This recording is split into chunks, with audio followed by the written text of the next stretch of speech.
함께 나눌 하나님의 말씀은 신약성경 야고보서 1장 1절입니다. 신약성경 야고보서 1장 1절입니다.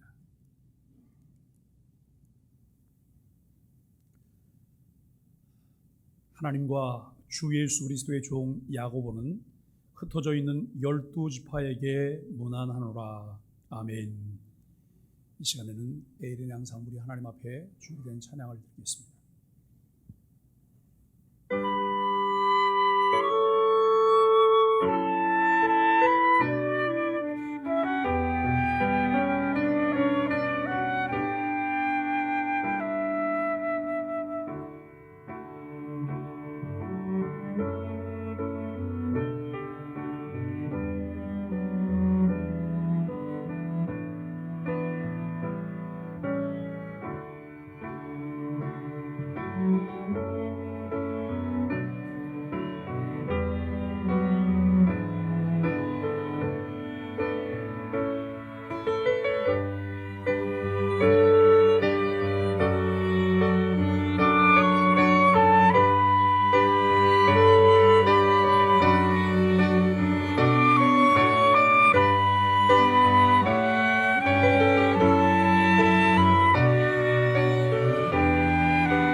아멘. 고맙습니다.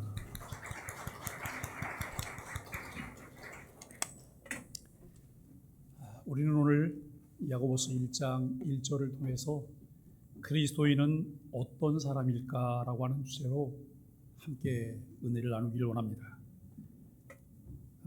우리는 성경 66권 중 한 권의 성경인 야고보서를 오늘부터 또 묵상하게 되는데, 이 야고보서를 통해서 하나님께서 오늘을 살아가는 우리들에게 들려주시려는 말씀이 무엇인가를 함께 나누려고 합니다.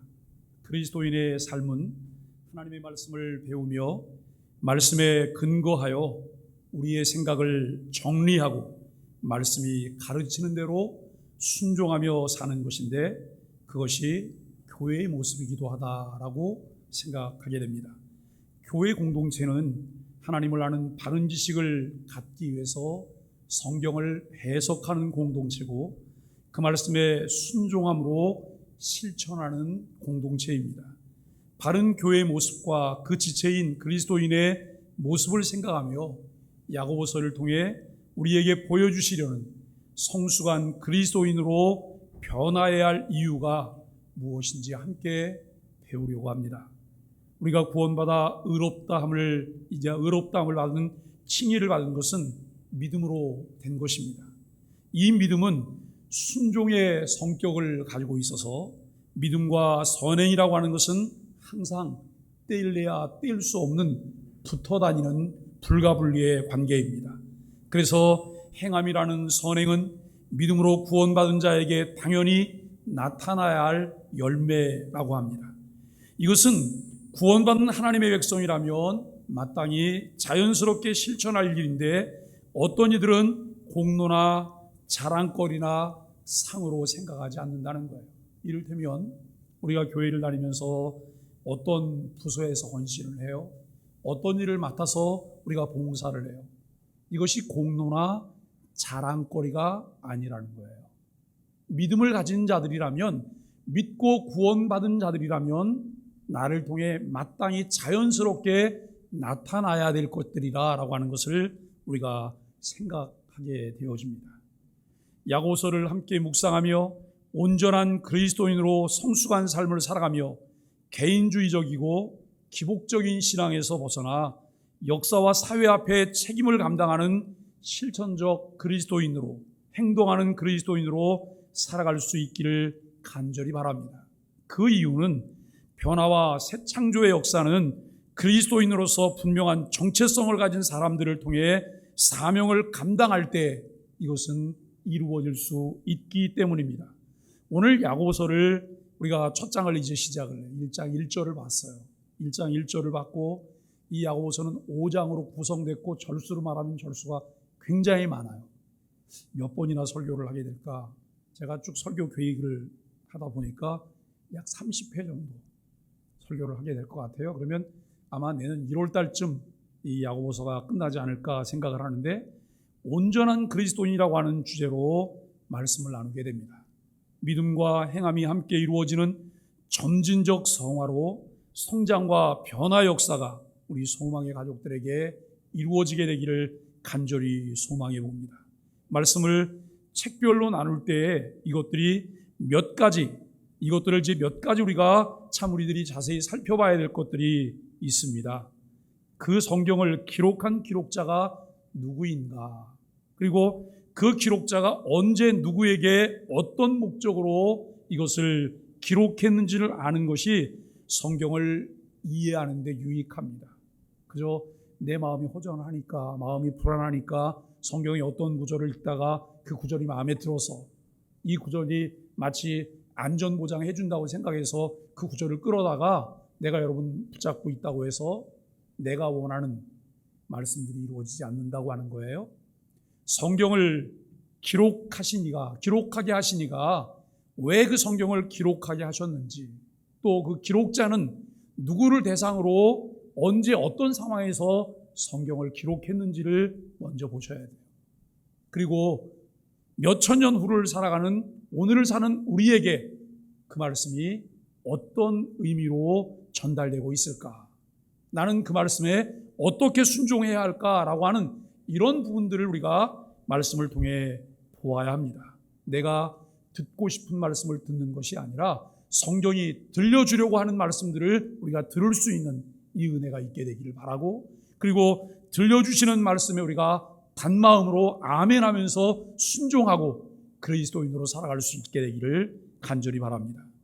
성경이 기록될 그 당시 수신자들이 처해 있던 삶의 배경을 이해하는 것, 오늘을 살아가는 우리들에게도 여전히 살아있는 하나님 말씀이라고 하는 것을 받아들일 때 우리는 이 말씀이 가르치는 것을 볼 수 있으며 그 말씀을 우리에게 주시는 하나님 아버지와 인격적인 친밀한 교제가 가능해진다라고 하는 것입니다.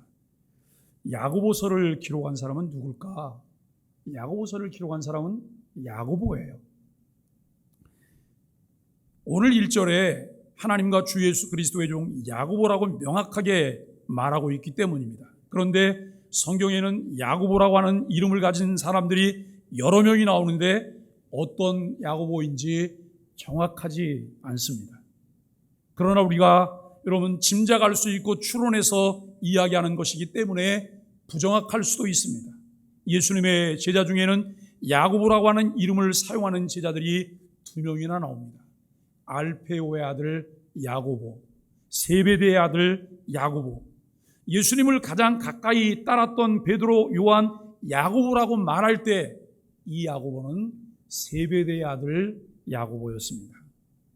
당시 예루살렘 교회에서 베드로, 요한, 야고보는 아주 중요한 인물이었습니다. 그런데 사도행전 12장에 보면 그때 헤롯 왕이 손을 들어 교회 중에서 몇 사람을 해하려 하여 요한의 형제 야고보를 칼로 죽이니라고 말을 해요.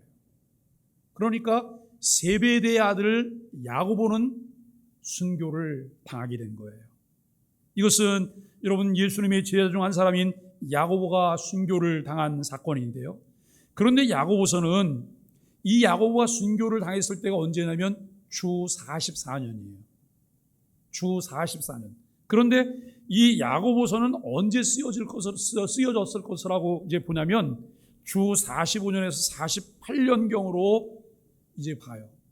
그런데 또 후기, 다른 사람들의 의견은 아마 59년에서 60년경에 쓰여졌을 것이다 라고 말해요. 세베대 아들 야고보는 그 이전에 순교를 당했으니까 이 기록자에서 세베대 아들 야고보는 제외를 시켜야 되는 거죠. 많은 야고보 중에서 어떤 야고보일까요? 요한의 형제 야고보가 아니라면 이 야고보는 어떤 야고보일까요? 교회의 오랜 전통은 야고보서를 쓴 사람이 예수님의 형제 야고보라고 말을 해요. 알페오의 아들 야고보도 아니고 세베대의 아들 야고보도 아니고 예수님의 동생인 야고보가 이 야고보서를 썼다라고 말을 하고 있습니다. 왜냐하면 주 45년 이후에 예루살렘 교회에서 가장 중요한 역할을 하는 사람이 예수님의 형제인 야고보로 나타났기 때문이에요. 장로인 야고보라고 언급된 사람인데 예수님의 형제인 이 야고보는 사도행전 15장에 보면 예루살렘 공의회로 모이는데 거기 야고보가 의장으로 역할을 하고 있으며 바울도 이 야고보를 예루살렘 교회의 기둥으로 여기고 있습니다. 이런 사실들을 통해 초대교회에서 중요한 역할을 했던 사람이요 예수님의 동생인 야고보가 야고보서를 기록했다고 생각합니다. 마가복음 6장에는 예수님의 공생의 사역 중 상당히 초기 사건이 기록되어 있어요. 여러분 예수님이 이 땅에 약 33년 계셨어요. 33년 계셨는데 그 중에 마지막 이제 후기 3년 6개월 정도를 공생애라라고 말을 하거든요. 공적인 이제 역할을 하시면서 생애를 사신 그 기간인데 거기 마가복음 6장 1절에 보니까 예수께서 거기서 떠나사 고향으로 가시니 제자들도 따르더라라고 하는 말씀이 나옵니다. 예수님의 고향은 갈릴리 나사렛입니다. 예수님이 다른 곳에서 말씀을 가르치시다가 잠시 고향에 가셨습니다. 이때 토요일이면 유대인들은 모두가 회당에 모입니다. 이제 예수님께서도 마찬가지로 안식일에 회당 예배에 참석을 하셨습니다. 마가복음 6장 2절에 안식일에 회당에서 가르치시니라고 하는 말씀에 근거해서 예수님께서 공생의 기간에 일종의 비공식적 랍비처럼 사신 것을 알 수 있습니다. 예수님이 랍비 교육을 받은 적이 없으세요. 예수님이 선생되는 교육을 받은 적이 없다는 거예요. 그럼에도 불구하고 예수님은 랍비처럼 사셨고 마태복음 7장에는 그의 가르침에 사람들이 놀랐습니다. 그 가르치시는 것이 권위 있는 자와 같고 그들의 서기관들과 같지 않았기 때문입니다. 그런데 예수님의 말씀을 듣고 많은 사람들이 놀라 이르되 이 사람이 어디서 이런 것을 얻었느냐? 이 사람이 받은 지혜와 그 손으로 이루어지는 이런 권능이 어찌 됨이냐라고 말하면서 놀랐습니다. 그때 어떤 사람은 이 사람이 마리아의 아들 목수가 아니냐라고 말을 해요. 마리아의 아들 목수가 아니냐라고 말합니다. 아버지인 요셉의 아들이라고 하지 않고 어머니인 마리아의 아들이라 칭하고 있습니다. 이미 아버지인 요셉은 돌아가셨을 것으로 추론을 합니다. 마리아가 성령으로 잉태하여 동정녀의 몸으로 예수님을 출산하였기에 요셉은 양부에 해당하죠. 요셉과는 아무런 관계없이 마리아가 성령으로 잉태되어 태어났기 때문이죠. 아버지 요셉이 했던 가업은 장남인 예수님이 물려받았을 것이고 그래서 예수님은 공생의 시작 전까지는 목수의 아들로 목수로 살았습니다. 그러니까 여러분 요즘은 목수 그러면 목수들은 뭐 나무를 자르고 뭐 하는 분들이 있잖아요. 그런데 그 당시에 목수는 그냥 석공까지 다 하시는 아주 천한 직업 중에 하나였다라고 하는 것을 알게 됩니다. 여러분, 목수는 사람들에게 존귀 여김을 받을 만한 직업이 아니었습니다. 예수님이 공생의 일을 시작하실 때까지 여러분 30세였으니까 적어도 10년 이상 목수의 일을 했을 거예요. 그러니까 예수님이 목수의 일을 하시면서 집에서 뭘 만들고 그 만든 물건들을 이제 사람들에게 주기도 했으니까 동네 사람들은 이 예수님에게 와서 그 물건들을 만들어 달라고 의뢰하고 그리고 여러분 돈을 지불하고 그러면서 예수님을 잘 알았을 것입니다. 여러분, 이런 상황에서 예수님의 고향 사람들은 예수님을 주님으로 받아들이기가 어려웠던 거예요. 너무 친해서, 너무 그를 잘 알았기 때문에 그를 주님으로 받아들이지 못했습니다. 우리가 아는 사람인데 어떻게 그가 메시아인가라고 하는 생각을 했을 것이고, 예수님이 자신을 하나님의 아들이라 가르치실 때 과연 그 사실을 그대로 받아들일 수 있었을까요? 사람의 생각으로는 받아들일 수 없어요. 하나님의 일은 하나님의 생각이고 사람의 일은 사람의 생각인 거예요. 그런데 사람의 생각으로는 그것을 받아들일 수가 없어요. 그래서 그들은 예수님을 향해서 야고보와 요셉과 유다와 시몬의 형제가 아니냐라고 말해요. 자, 여러분, 여기서 우리가 함께 볼 수 있는 것이 있어요. 예수님이 마리아에게서 나셨어요. 예수님이 이 마리아가 예수님을 낳기까지 요셉과 무엇을 하지 않았다고요? 동침하지 않았다라고 말을 해요. 동침하지 않았어요. 그러면 예수님을 낳고 난 다음에도 요셉과 마리아는 동침한 적이 없는 사람들로 살았을까요? 성경을 보면 예수님을 낳고 난 다음에 마리아는 또 다른 동생들을 낳았어요. 분명하게 성경이 기록하고 있어요.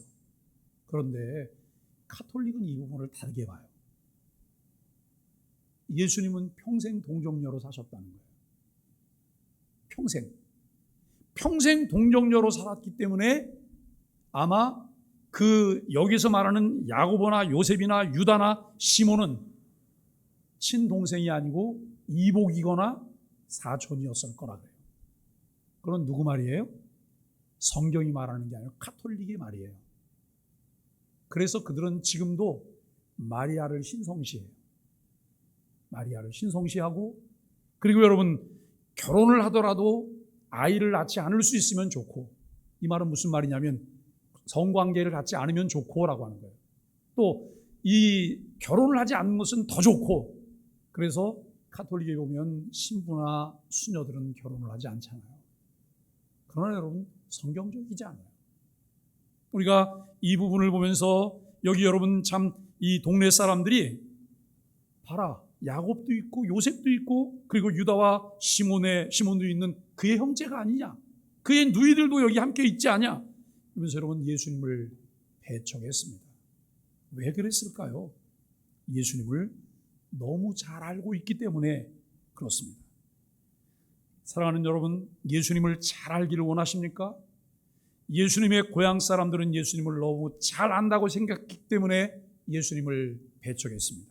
그런데 고향 사람들은 예수님을 진짜로 잘 아는 것은 아니었습니다.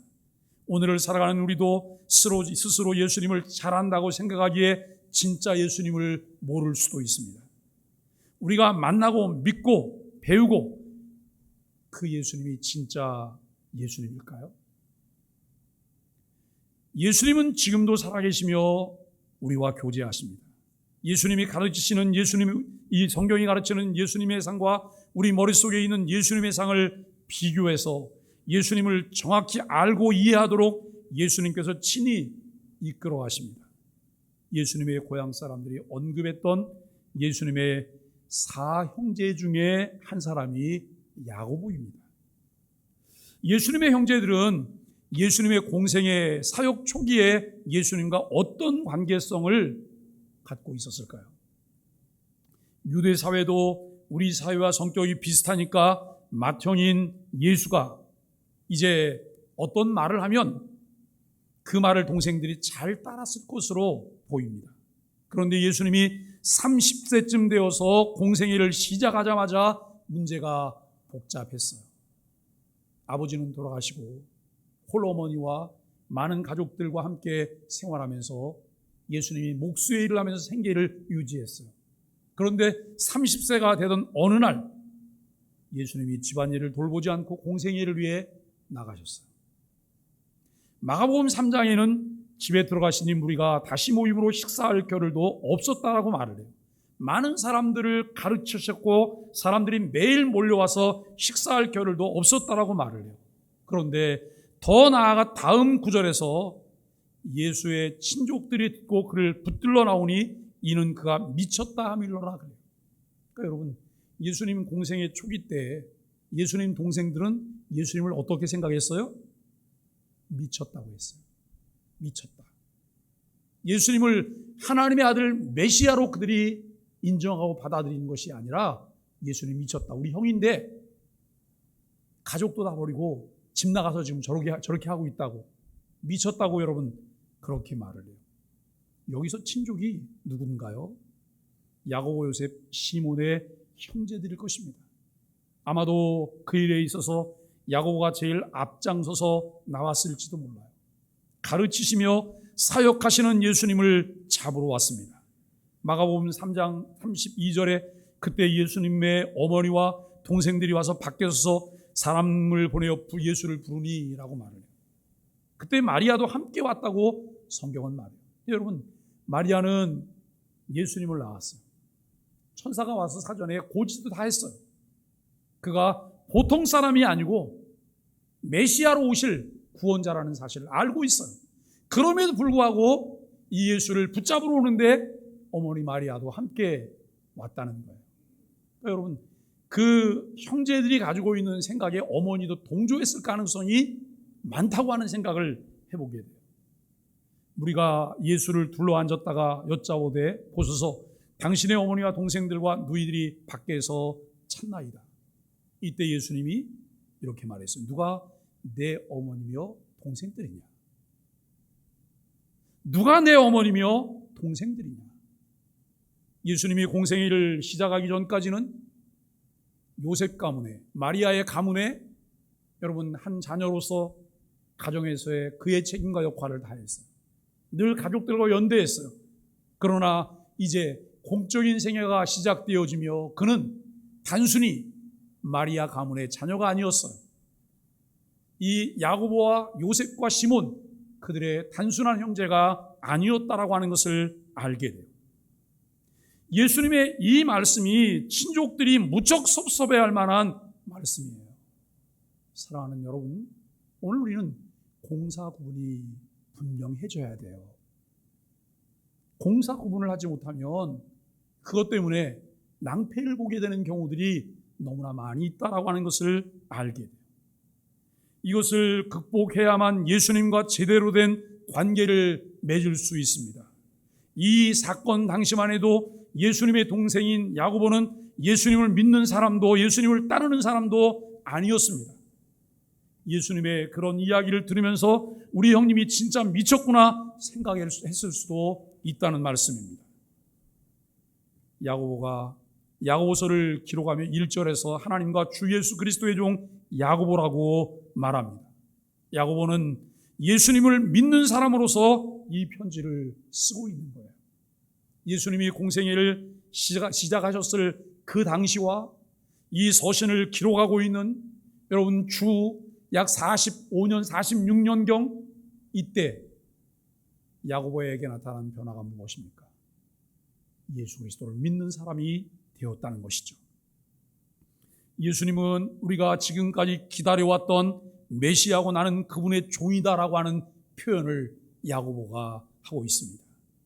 야고보가 예수님을 믿기 전에는 그렇게 말할 수 있는 사람이 아니었습니다. 예수님이 그 사역을 하지 못하게 하려고 말리려 했던 야고보가 생각이 바뀐 것이 여기에 나타납니다. 이것이 오늘날 예수 그리스도를 믿는 모든 사람들의 정체성이기도 합니다. 야고보만 하나님과 예수 그리스도의 종이 아니라 예수 믿는 모든 사람은 다 예수 그리스도의 종이라는 사실을 믿기를 바랍니다. 누구든지 예수 그리스도를 구주로 믿는 사람들은 모두가 예수님의 종으로서 사명을 감당해야 합니다. 각자가 자신에게 주어진 위치에서 자신의 역할을 하는 것이 사명을 감당하는 것입니다. 예수님께서는 누구든지 하나님의 뜻대로 행하는 사람들은 내 모친이며 내 형제요 자매라고 말씀하셨습니다. 여기서 우리가 잘 생각해 봐야 돼요. 야고보가 예수님의 형제니까 더 가까울까요? 야고보가 예수님의 형제니까 더 가까울까요? 그런데 예수님의 이야기 속에는 그런 것이 없어요.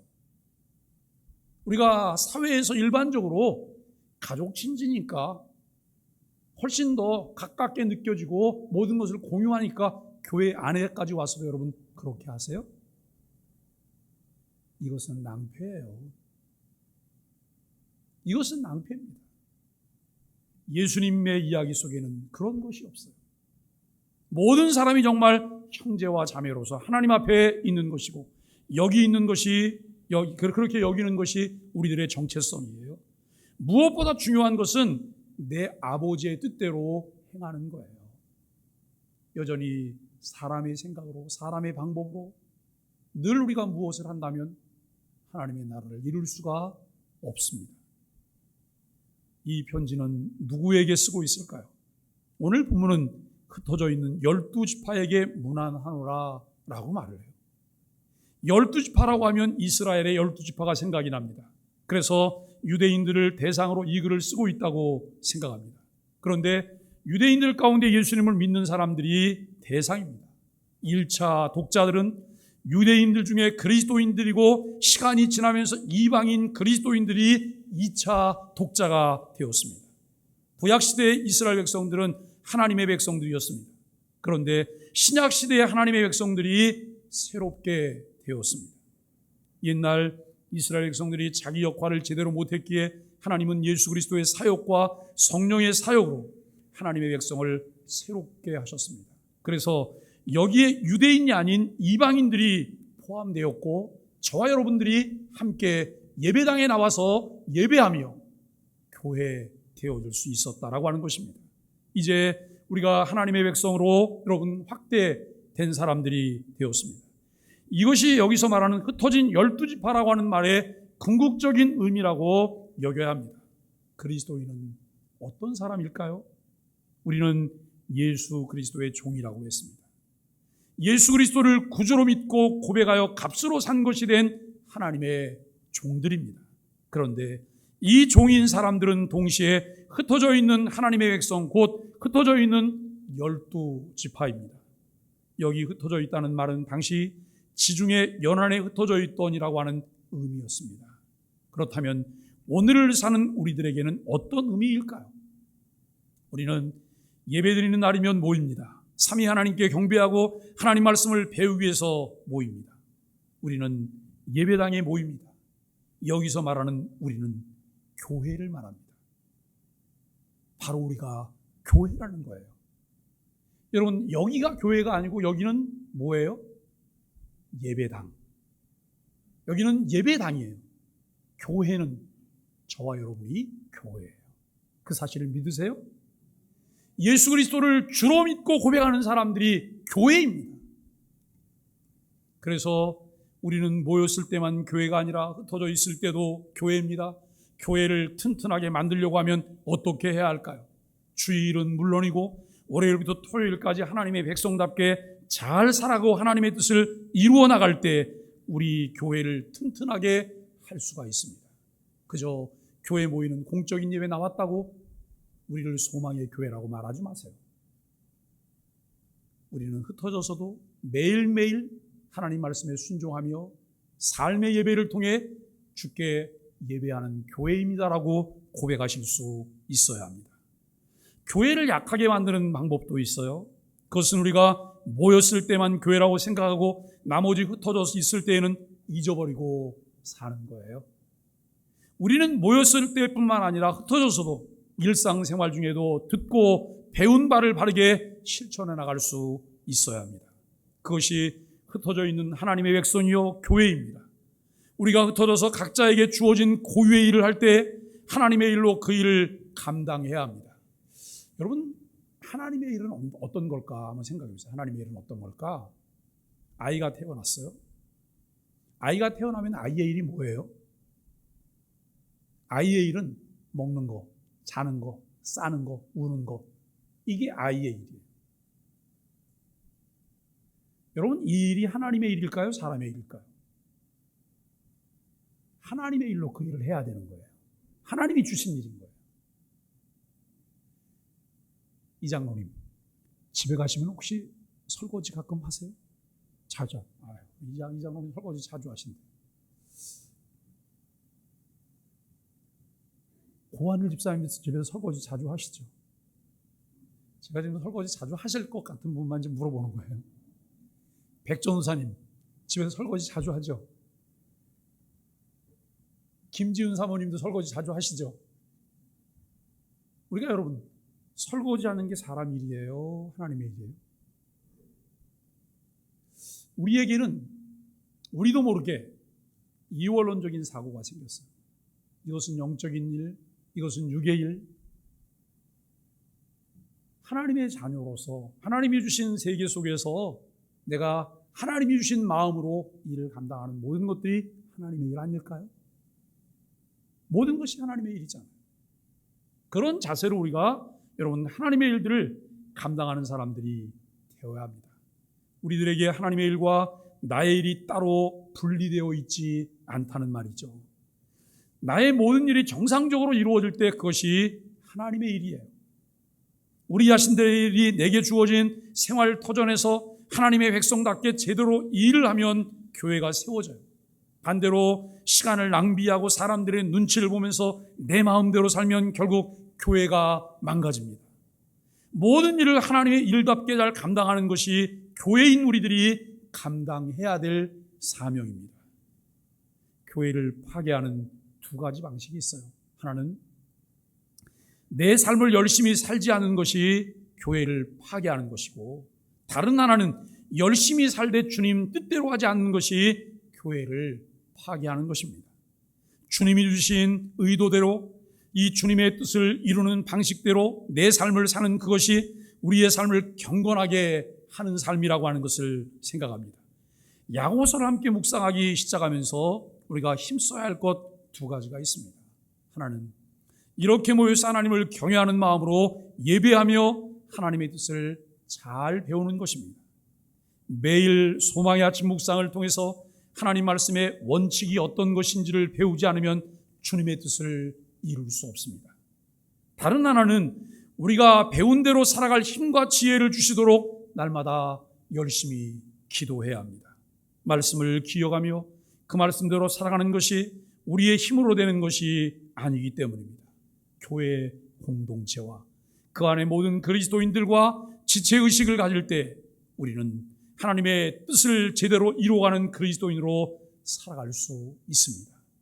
우리는 예수 그리스도의 종이라고 말할 수 있는 그리스도인입니다. 주님의 뜻을 받드는 사람입니다. 우리가 무엇을 하든지 주님의 종으로 일하는 사람들입니다. 그래서 주께서 원하시는 일을 하며 온전한 종으로 살아가야 합니다. 매일매일 삶 속에서 주님이 원하시는 것이 무엇일까? 주의 뜻이 무엇일까? 이것이 주님이 기뻐하시는 일일까를 생각하고 분별해 내실 수 있어야 돼요. 때때로 우리는 우리의 고집이, 우리의 완악함이 하나님이 기뻐하시는 일이 아니라고 생각하면서도 우리는 그 일을 고집스럽게 밀고 나가요. 우리는 그렇게 할 때 주의 뜻을 이룰 수가 없습니다.